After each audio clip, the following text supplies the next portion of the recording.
האם חשבתי מה כשנולדתי? אם העולם יהיה טוב אליי? ומה אני אעשה בצבא כשהגיע הזמן?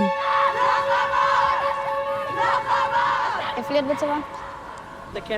אני חלשה. אני פשוט אומרת לעצמי, דורון, את הולכת לקרבי. את חזקה. אבל לא באמת.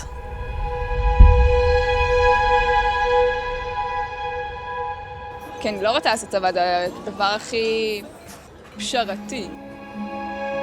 תמיד האמנת שלעולם עוד תצטרך לעשות פשרות. אחרי דירוש, מעשה קסמים. אני לאיזה עולם אתם מכינים אותנו? לאיזה חוקים אתם רוצים להתאים אותנו? זה מוקש.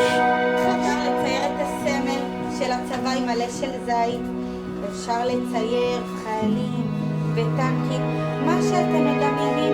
בשום אופן לא רוצה לצייר. לא.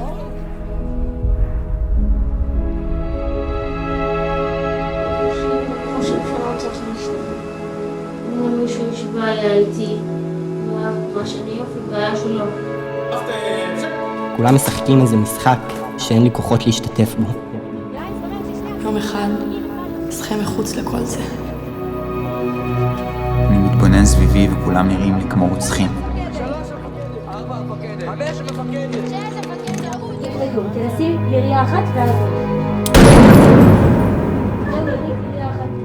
למה שלא נשתחרר מהצבא וניסע מכאן? להיות חופשי. חופשי. אתה מבין מה זה להיות חופשי?